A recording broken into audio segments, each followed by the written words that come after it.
Welcome to episode 6 of the Optimum Potential Podcast. I am Travis Sertan. And I'm Dr. Matthew Barl. Today we're joined by Dr. Jeff Poplarski and Fred DeNisco, both heavily involved in the amateur and elite golf community. Are we cueing lightnings? Probably should have said that, right? Yeah, go for it. Cue lightning. Bah.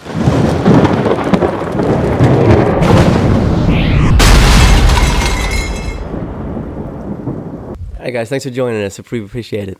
So tell us a little bit about your backgrounds in health and fitness and in the golf world. Yeah, so I'm a sports chiropractor. I've been practicing for 30 years, and we have all those certification, Titleist Performance Institute certifications. I'm a power coach, a fitness professional, medical professional, golf coach, golf professional. And we've been working with the USGA for the last 20 years, creating a recovery and performance team. So we're heavily involved and we have a very strong infrastructure working with golfers, not only at a professional level, but also at an amateur level here in Long Island. That was well done. Yeah. Thanks for having us, man. I appreciate it. Yeah, my background as a certified athletic trainer, obviously I'm focusing in on different areas of injury prevention, injury management, as well as sports rehabilitation, and then obviously getting players and athletes, physically active people back onto the field or into activities that they enjoy to do.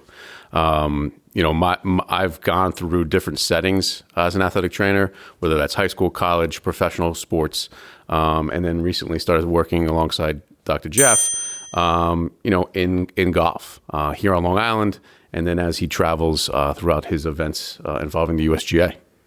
Okay, awesome. Yeah, let's get right into the golf then. I know the kinematic sequence is a huge part of really any sport, but in regards to golf, how do you guys really focus on that and that holistic approach, looking at the entire body as a whole? One of the first things I ask a golfer, wherever I meet him before I even look at a swing is your swing efficient or not? And the statement of efficiency is basically 1, 2, 3, 4, which basically means your pelvis, which we call the transmission of the golf swing, should start moving first in the sequence of the downswing. So that comes in first place. What comes in second place is the thoracic spine or the mid-back. And what comes in third is the shoulder and then the wrist. And that's the great sequence to have. That's a sign of efficiency. Fred, what do you think we see when we evaluate golfers? Do we get 1, 2, 3, 4 in the downswing? More than likely, no. I mean, it's rare that we do, specifically in the amateur golfer, but when we look at like more of the regular golfer or the pro golfer, some of the more collegiate golfers who are playing at that level, then yeah, you see that more often. But at the amateur level, more than likely not. Yeah, Matt, what happens is a lot of golfers will come. So we said that the wrist should come in fourth place. Mm-hmm. Most amateurs, the wrist comes in first place. And maybe the pelvis or the mid-back and the shoulder don't even move, so everybody's upper dominant. There's a thing we always mention with injury prevention. Most upper body injuries in golf occur from lower body dysfunction. Mm-hmm. That pelvis doesn't move, thoracic spine doesn't move, and they start to play catch-up with their wrist, and here comes the wrist injuries. Gotcha. And I'm assuming a loss in power kind of along with that in the swing? Sure, you got to have that good sequence, because power, if you don't have that, you're definitely going to lose power. We look at the body like a rocket ship. Mm-hmm. When the rocket ship takes off, the thrusters start to push into the ground, and then stage by stage by stage, the rocket ship goes up. If you don't have a stage or two working in your rocket ship, the rocket ship's going to blow up. Mm-hmm. And that's kind of how it happens with the swing. It just becomes non-effective. Okay, which probably kind of leads right into that ground reaction force that we've spoken about in the past. How does that, from the ground up, how does that start and how does that affect the swing in regards to optimally moving? Yeah, sure. That's where it all starts. So GRF, ground reaction force, is probably the hottest thing right now in sports performance. How your feet respond to the ground. One of the things we do with our golfers, we tell, especially our junior golfers, when they show up to a tee box, look at the grass. Right, the grass is nice and manicured. Take a drive. When you come off that grass, if that grass is not all disorganized and chewed up, you didn't press into the ground effectively enough. Mm-hmm. And that's going to just start the whole process. It's like the thrusters in the rocket ship. Mm-hmm. If you don't have that, you're just not going to have enough power. So it starts from the ground down, ground up, I should say. Yeah, it's pretty interesting. Just like with any rotational athlete, Matt, you know exactly what we're talking about. With any rotational athlete, you're looking at the collection of all of those different body parts that we mentioned, right? The hips, the mid-back, the shoulder, upper arm, and then the wrist. The summation of all of those becomes that efficient swing. I've always likened it to, if you try to snap a towel, right? If you have a towel in your hand, you try to snap it. You could do it just by a little wrist flick. You could do it with the upper arm. You could do it with other things. But really, if you step and flick, and Travis, you probably do this all the time with flicking towels and stuff. Damn right. It's really weird. I really do that. It's one of those specialties I have. But if you step and actually turn in the entire body, you're going to get a good snap of that towel, right? And again, you all those different parts we talked about before, you'll still get a snap. But the crispest snap you're going to get is when you use all those different body parts. Yeah, makes a lot. And when you roll it up too. That's exactly. Yep. Yeah. Exactly. I'm an expert. To You know a lot about it. rolling it up, don't you? Yeah. Wow. It's a creative mindset. What do you want to tell you? Too funny. To kind of run with that, like different athletes, like when you guys work with golfers that maybe have a baseball background or maybe a tennis background, some other kind of rotational athlete, do you find that there's any like faults that they have as they transfer from one sport to the next? I mean, I kind of know overall the sequence, you're still kind of doing everything fairly similar, but are there other kind of nuances that change from sport to sport? Yeah, we're always looking for that transfer learning, right? Yeah. Most baseball pitchers, most hockey players could transfer over to being good golfers. Mm-hmm. So we have a thing called K-Vest, by the way. K-Vest, we put sensors on the body. We put something on the back of the neck and your lower back and your shoulder and your wrist. And we have the golfer swing, and it will show us 1, 2, 3, 4 with technology. That's nice. Yeah, it's really nice. Cool. So it just solidifies what we're saying there. You see it on a laptop or a computer, and you kind of see what power output. Yeah, exactly. So you look at the 1, 2, 3, 4, and again, you might see 3, 2, 1, 1, or whatever. Mm-hmm. And now if you take a quarterback and you take a hockey player and you put the sensors on, the damn graph looks exactly the same. Mm-hmm. So there's a lot of transferring over from those sports. If they're doing a golf swing, they look the same. Yeah, it's a graph. It shows you the graph. No, I know, but I just want to make sure it's the same thing. It's not like they're playing hockey and then you're recording them. Yeah. And so if I take a hockey player and do a K-Vest and I take a golfer, the superimposition of the graphs are going to look exactly the same. That's cool. Which is great. So you could transfer. And if you ever see that event, the American Centurion event on NBC, like in August. It's like the Pro-Am where Jordan plays and Curry plays. Who usually wins that thing? You usually have a quarterback, a baseball pitcher, or a hockey player. Although Steph Curry, and everybody asks that, well, what about basketball? Is there a transfer from basketball over to golf? And there's really not, because you got straight up and down vertical jumping and you got lateral sliding. The only thing that transfers over for basketball is maybe foul shooting, the distance control for putting. Okay. But if you talk to Curry, his father was a country club member when he played in the NBA, and Steph played more golf than he did basketball. Okay. Didn't know that. Think about it. What's a movie, even though it's a little fictional, what's a movie that you saw a really good hockey player become a decent golfer? Happy Gilmore. Right, exactly. Right? So the hilarious part is when Dr. Jeff and I work with a lot of our juniors, there'll be discussions in some of those rooms sometimes like, hey, does that actually work? And so we'll start to break it down by using that movie as an example. And you're like, listen, you've seen some of the long drive competitions, right? And you've been behind the scenes out California at TPI where you've seen them really mess around of trying to hit the ball longer. Not necessarily creating a more efficient golf swing, but how do you hit the ball longer and creating that optimal kinematic sequence of all those different sections of body parts. Mm-hmm. And so again, when you look at Happy Gilmore, and he's taking that steps as he comes through, you see that the hips turn, the body turn, the upper body comes through, and the wrist flick. A lot of power going through there. Matt, it's changed. Yeah, exactly what you said. I love that movie, by the way. Classic. When you look at this golf performance, think about what's happened over the last, 30, 40 years. We always talk about what's called the triangle development. That's how golfers were built. And the triangle development was you would hit balls, you would practice, right? You'd swing the club. Another part of the triangle was fitting of good equipment, and then a mental aspect of the game. That's how golfers were built for a long time, like 100 years. And then Tiger came on board in 1990 and said the triangle development was only 20% of his game. Mm-hmm. It was like, what's the other 80%? That's where Fred and I come in, and you come in, Matt, too. They're working with power coaches, they're working with strength coaches, they're working with nutritionists, they're working with kinematic coaches, they're working with flexibility coaches. And they told Tiger when he brought this to their attention, he's like, you don't need that for golf, Tiger. And he won the Masters by 15 strokes. And everybody's like, wait a second, there must be something to this. And now everybody on the tour, The one we were just at the LPGA event this weekend yesterday. Everybody's working out. Everybody's into the flexibility, eating right, power coaches, all the stuff that Fred and I have brought to Long Island here is being offered to the amateurs here, but it's coming from the best players in the world. Yeah, nice. This is a wild thing for me to understand right now, that there's so much of a dynamic in golf training. You know, like, I don't have a huge athletic background. I was just always an active kid. I've done a bunch of things for fun recreationally, and like for you to tell me that there are golfers out there doing power training for their swing, like that's mind blowing to me. Out of curiosity, do you think this is actually a lot of golfers I know, or people getting into golf? They're older than I am. You know, a lot of people are picking up the clubs at 35 and then getting really into it and over in the 40s. I thought, to me, it's just because it's an easier sport on the body, but it sounds like it's a lot more intensive than I have it in my head. Yeah, I mean, the game of golf, I think, really benefited from the pandemic because when you looked at what was available at the time when everybody was really on lockdown and you started to come out, one of the first sports that ever came out after the pandemic, or as the pandemic was starting to ease itself, was golf, because you were outdoors and you were pretty much spread apart for the most part.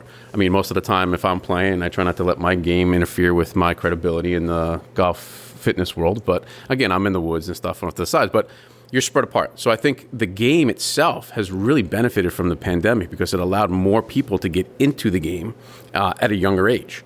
So again, you're starting to see that the average age of your average golfer really decrease down into a lower level. So again, it's really, really interesting, and it's nice because what you're seeing is at an amateur level, the people who are starting to take over, the golf, playing golf more often, they're making it part of their own life, right? So that's great for the industry here on Long Island, whether it's a public or private courses, whatever. But again, for our industry, it's really, really helpful because people are really interested in improving their game. You know, you brought a great point about my head is just filled with a lot of information that I got to spit out to you here. You know, golf is a sport. It's ballistic, which basically means you're taking 0 miles per hour. 0 miles per hour. You're taking a swing. You're doing about 100 miles per hour. And then you're jamming the brakes at the end of the swing. Think about the Long Island Railroad going into New York City with a train doing 100 miles an hour. And just as it gets to the landing platform, it just jams on the brakes. What's going to happen to that train? Stress fractures. You know, the rails might start cracking. Now, that's no different than we talked about Stevie Matz, taking a fastball, throwing it 100 miles an hour. What's the difference? Or Peyton Manning throwing a football. It's the same forces into the body, but there was a perception in golf for many, many years that you didn't have to be in shape. You're in a country club, you just show up and you play. But we know that's not accurate at all. The forces are just as much in any other sports, which leads into a statistic. 40% of country club members, you should be in a country club, by the way. That's where you need to be. Because listen to this number, 40% of country club members are playing the game with an injury. 40% of country club members are not playing because they're injured. And 20% are pain free. 80% of country club members have some type of pain. So from a therapy standpoint or a chiropractic standpoint, it's a place to, try to network into a country clubs. We have 136 country clubs here on Long Island. There's a lot of stuff going on there. From your experience, are those 20% that are pain-free younger? Just curious. Listen, my average client is 56 years old. All right. So when you're in a country club, I mean, do you have a 25-year-old kid in there? Listen, as Fred knows and we all know, younger kids are getting injured at an alarming rate. Yeah. It's older people. I don't know what has happened. It's computers. I mean, I know I played sports. I never had a shoulder injury. I never had a back injury. Now you get kids 19, 20, 14 years old. They have a back injury. At Beth Page, we hear it all the time. I don't want to work out today. Well, my back hurts. I don't even think they even know what that means, but there's a lot of younger kids. I wonder if it's because maybe they're specializing in golf. Like, I mean, I played baseball, obviously, but like I also played basketball in the off season, and we played flag football, whatever it might have been. I feel like everybody's like they pick their one sport and they just do it year round, and maybe that's playing a factor. I don't know. What do you guys think? Specialization. So we talked about those certifications where we have actually a junior certification with TPI, Titleist Performance Institute. And there's 5 factors for the injury, and one of them is early specializations. The kiss of death for young kids is like to be the best soccer player at 10 years old. Which is crazy. The best baseball player at 12 years old. The studies say by probably 14, 15, not playing, burnt out, and probably injured. So you want to specialize late. The only sports that you specialize earlier is swimming, gymnastics, and figure skating. If you watch the Olympics, they're winning gold medals at 14, 15 years old. By 21, though, career's over. They're out of the sport. Yeah. So, we go back to Michael Jordan. Michael Jordan got cut from his basketball team, JV, when he was 16 years old. He was a late specializer. He came into his own about 18, 19, 20 years old. Yeah, I mean, one of the things I think we talk about with some of the golfers that we have that are in our junior program is what do they like to play. We did a lot of interviews with them, and you'll see that they carry over to basketball, hockey. Some other kids are playing other soccer, different other sports. Too. Plus, with the advent of esports, right? Esports is really interesting because it's really just playing video games competition. But I'll tell you, I mean, it's a really hot industry right now. Reaction time is huge. You should see some of the training these kids do outside of being on the computer. But that's the pros. That's different. Right. But I mean, as kids see the popularity in that, right? We work with a few a few vision optometrists who are dealing with the eyesight of some of our golfers, which is great. But one of the things we talk about with the ophthalmologists all the time is how does that video game time or how does that e-sport practice really interfere with them overall, or does it contribute to a better golf game from their eyesight? So again, you could see that that's just physical activity, but actually a lot of the esports and new age type of programs that are coming out. You're blowing my mind with that one. Yeah. You're telling me I can play video games to become a better golfer. Oh, don't tell my 11-year-old son that. There's 2 sports that come to my mind. I have a chance to cover the Olympic training centers. I go there for 2 weeks. I've been doing that for several years. Colorado Springs, Chula Vista, or Lake Placid. And when I got there, every day you get a different sport. So the first day I get there, they're like, okay, you got archery. I'm like, archery, right? What am I going to see with that, And, they're pulling the, rotator cuff, trigger fingers. I was like, wow, there's a lot of injuries here. And as Fred knows, we have a relationship with a couple of universities, Five Towns College being one of them. They had an esports team. And the coach calls me, I got an injury. I'm like, esports injury? Thumbs, tendinitises, de Quervain syndrome, all of that stuff. So every sport has risks. And what Fred said, though, going back to him, whenever I see somebody that plays really well, efficient golf swing, are they efficient or not? We see a junior kid being very efficient. Maybe the first time they had a club in their hand, we got to go to that history. What other sports did you play? And we usually hear, played baseball, played hockey, was a quarterback, maybe a javelin thrower, because that's got good kinematics throwing a javelin or stuff like that. So it's interesting what we see with the kids for sure. Yeah, that's pretty wild. So to get back to the weightlifting, I want to kind of get your thoughts on this. Do you think now professional careers will go later into the late 30s, 40s, 50s because weightlifting and health is so important now? Or do you think now that swings are maybe a lot more powerful than maybe they were in the past, do you think that'll still kind of counterbalance things a little bit? I wanted to kind of get your thoughts on the longevity of careers in golf. Yeah, no, it's a great question. One of the things we do, and I pride myself on this, I never guess. We have to assess, right? And strength, weightlifting is, you don't need too much strength in golf. So we have an assessment. A golfer should be able to lift 60% on a push, 12 repetitions. So if you weigh 100 pounds, all you have to do is put on the bench 60 pounds and do that 12 times. That's your push strength. Your pull strength is kind of the same thing, 70% of your weight.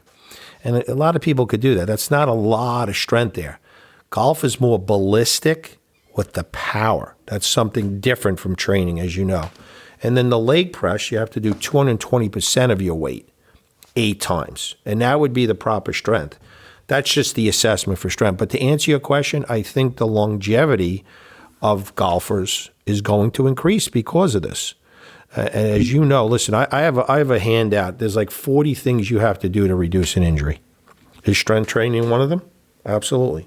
Is hydration one of them? Absolutely. Is taking supplements? Absolutely. Is having flexibility in those muscles? So we're attacking like 40 things with a higher end player there. So I think the more you could do, I gave you the statistics of the 80% having injury. I think, that's what we do when we go into clubs. We tell those golf pros, listen, we're coming in to get your members healthier, moving better. They're going to enjoy the country club experience better, and they're not going to be on the shelf with an injury. Because you know what happens when they're injured, they're not going to even go to the club. They're not going to spend money in the club. And that's kind of our marketing situation to the pro. So I think all of this stuff is going to enhance the experience. I think overall, Dr. Jeff hit it before where, Tiger Woods was the poster boy originally for changing how you approach your physicality in the game of golf, right? In this day and age now, using that, say, highest elite level of PGA Tour player as an example, you look at some of the players now that are known for their workout routines. You can go on Instagram, Google any, Google. You can basically look up any professional golfer and probably find them working out at some level, right? But the ones that are known for their physiques, your Brooks Koepka, Bryson DeChambeau, some of those guys in recent times have had injuries. And so, it's not 100% correlation to what their workouts routine were, but people are aware of, hey, listen, these guys were doing high-level, intense weightlifting. Is that contributory to their injuries? And so, when you look at stuff with Bryson DeChambeau has a hip injury, has a wrist injury, listen, those are the types of things that I think any golfer is going to experience overall. Was it related to their off-season routine? I don't think it's 100%, correlated. But overall, like those new age golfers, same thing on the women's tour. You look at some of the women and look at their average drive off the tee. It's increased steadily. That has to have been done, what Dr. Jeff said before, with not just approaching their game, their off season by doing nothing. Something's happening there to develop that strength and that power. And Matt and you and your team know, listen, first thing we want to do is establish a great movement pattern. Then once that pattern is developed, we want to load that pattern. And as we load that, that's where our strength comes in. And eventually we want to get that load to be able to move fast. And that's where our power is coming in. So when we look at those three phases of the program design, that's exactly what we're trying to accomplish as a group. I mean, with any athletic movement. Just to piggyback off that, the power thing, a traditional golf lesson does not generate power. Like, you take a swing, you do that kinematic sequence, and your feet are interacting with the ground. And a golf pro will give you a lesson, but they're not teaching you how to hit the ball 350 yards. So what's happening is there's 13 things you got to do to hit the ball further. Number one is there's 7 things you do changing your swing. For instance, the more you sit down on the backswing, most of these players are sitting down like 8 inches, doing like a squat thrust up to hit the ball further. Most of them are getting their hands above their head. Most of them are taking their lead foot and externally rotating it out. They're doing all these funky things with their body. 7 things on the swing, 5 things in the gym, right? A lot of power exercise for core power, rotary power, chest power, hip thrust power, and 3 things with club fitting. And that's what Bryson DeChambeau is doing. He's doing 13 things, which is very atypical of what's been taught in golf for a long time. But it puts a lot of force on the body. And that's why I think he's got a wrist injury and a couple of things. Again, very, very ballistic. That's nuts. I feel like I learned so much today. Yeah, I want to kind of go into that a little bit. Now, I know we always say mobility before stability. Yes. So now if that kind of wrist mobility, like, you're lacking that, what can happen and what kind of common faults do you guys see with that?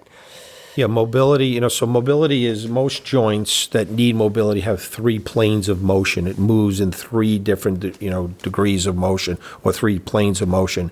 So if you don't have that, for instance, like on wrist hinge, right, you got to basically deviate here. This is called a radial deviation. You don't have that mobility and you're coming back 100 miles an hour and you're trying to push it there.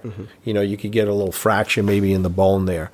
So it's always best to have good mobility in all the joints. And probably the 2 most dysfunctional areas with the mobility, you had mentioned before, is the mid-back because of the posture and the texting and the computer, and then the damn hips, the balls and sockets. They just don't move. Sitting is the new cigarette smoking. Right. People are a little overweight, get a little trauma in the hips. It's the number 1 surgery right now in America, orthopedically. Right? Yeah, that's what right? I'm over here. Just real quick. Exactly. Which is funny. We got a Ranger game tonight, right?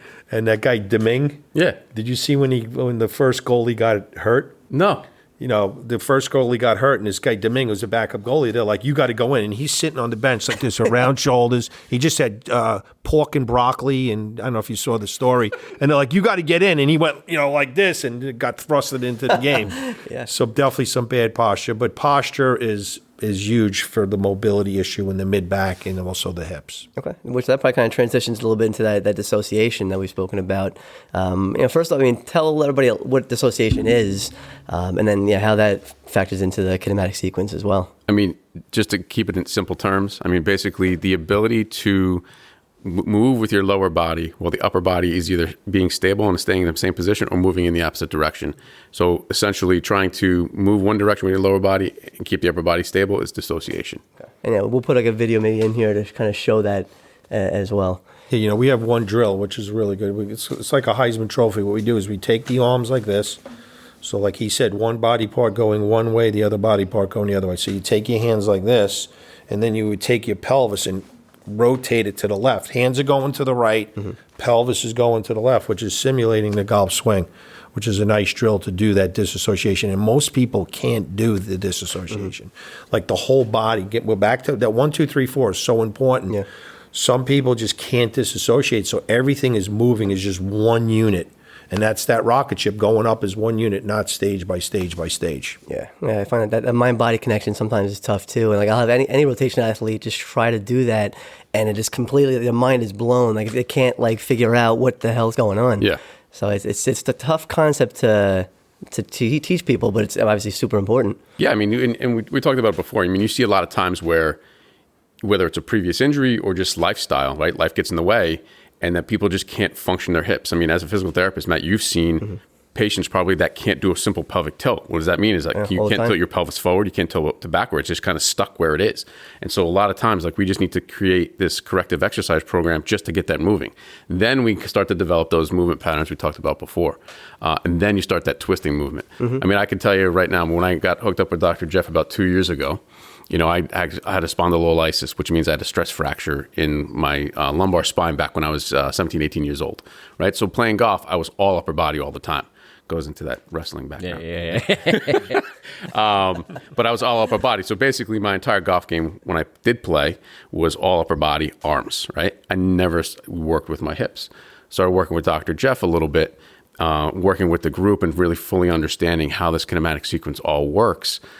Being able to kind of lock that down, I've had no back pain when I've played. Yeah. It's good stuff. It's been really interesting because, again, I can work that pelvis and understand where those small muscles need to function before I start that golf swing. Oh, sorry. Oh, good. Now, I just wonder where martial artists and dancers lie on this spectrum. Excuse me. So, because you think about it, they're probably the most connected to their body from any athlete's point of view, the way they're supposed to be moving. Great hypermobility. Yeah, great point, because the pelvis, which I talked about, that's number one. We call that the transmission of the golf swing. If your transmission doesn't work in the car's not going to go, right? It's the same thing with golf.